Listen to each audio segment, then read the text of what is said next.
Hello. Today I'm going to show you a non-brewed version of compost tea, or just kind of a fertilization method that I use. I'm going to use some seabird guano. It's a 10-10-2. It comes in the pellets, so I'm going to break that up using a blender. I'm going to add worm castings, about a cup. This is about 6 tablespoons of the seabird guano, excuse me. And I'm going to use some molasses for the sugars, for the bacteria. Liquid kelp, this is Peaceful Valley brand, it's good stuff with humates. Then I'm going to filter it. I've got filtered water. I usually use rainwater, but use what's right here. I got a couple strainers so that I can just pour it into my watering can and give everybody a good drink without plugging up all the holes. I'm going to use my trusty Vitamix here with I have a second canister that I use for non-food things like bat guano and seabird guano and worm castings, so that we're not making smoothies from the same canister. But basically I just blend it up so that it breaks up the pellets, adds everything together, and just give everything a drink with it. I use pretty much the same recipe for compost tea, aerated compost tea with the bubblers and stuff, but I just wanted to give everything a quick boost as the summer heats up here, and I think this will do it. So we take the canister. I'm going to make a concentrate. It's going to be stronger than I need it to be, and I'm going to dilute it to about 5 to 10 gallons of water. I just have rainwater, so using a quart jar, I think. Filling it up into the container here, and I'm not going to measure out the molasses or the seaweed. I'm just going to do, roughly a tablespoon or two. You're not going to hurt anything by using too much seaweed. That's a little bit more. Again, I'm going to water it down so you can use a little bit more than you need to. It's good stuff. You can see it's already black. I'm going to add the worm castings, about a cup here. That's a store-bought one, but I do have a can of worms that's putting out some worm castings right now. I'm just using up a bag of store-bought castings. Okay, I'm going to use the blackstrap molasses. You use the unsulfured that I use for the compost tea to feed the bacteria. Use just a smidgen of that. This will hopefully feed the bacteria in the soil just the same way it would in compost tea, but I'm just not brewing it to get them all going.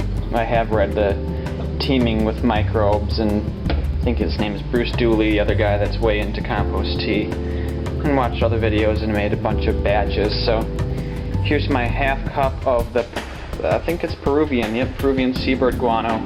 I've got all the different kinds of guanos. I like them, and I've made compost tea with them. They seem alright, but eventually I'd like to get to no fertilization whatsoever, just by increasing the microbial activity of the soil, no-till gardening, adding compost, but not really needing to. But here in Florida, it's got a lot of sand and stuff, so it's going to take a couple years, I think, to get it to a state where I can just go ahead and stick plants in the ground with fertilizer, and they'll grow great. But so here goes. I have it on low, otherwise.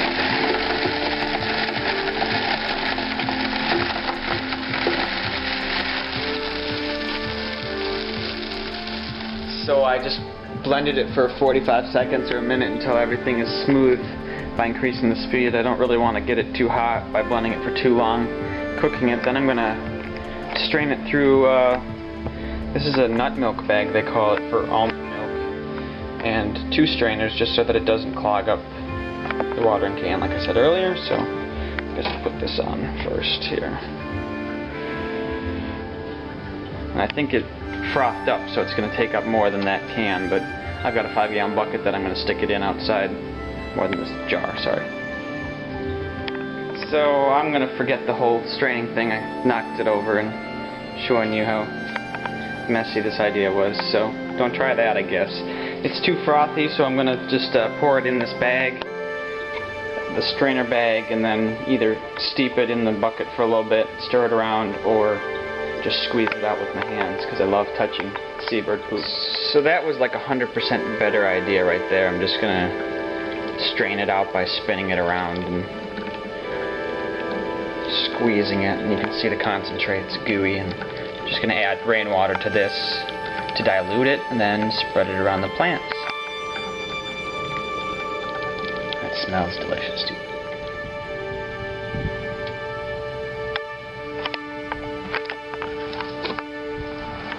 So here's my low-tech method. I'm gonna feed it off my 330-gallon rain barrel here into this. I'm gonna have to strain it again because this has been got sticks in it and stuff because I left it. But basically, I just pull the lever, get some rainwater going there.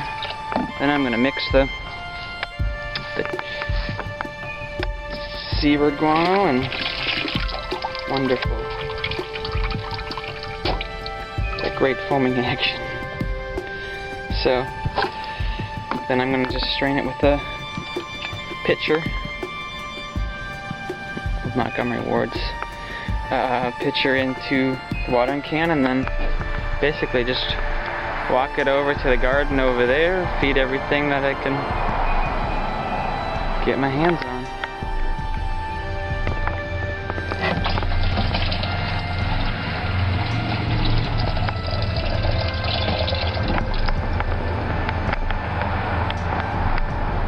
I guess what I found the most interesting, like reading the Compost Tea Brewer's Manual by Elaine Ingham, I think, and teaming with microbes, is that the plants don't actually take up the nutrients just directly, but that there's a whole host of organisms and processes going on that are feeding them. So we're really more about feeding the microbes, teaming up with the microbes to create healthier plants, healthier gardens and soils, and this is the way nature does it in forests and on manicured areas, so that as we feed the soil more and more, less and less nutrients and less inputs will be needed. I think soon, this is about my second real year gardening here in these plots, by adding compost tea frequently at first and keeping organic mulch like this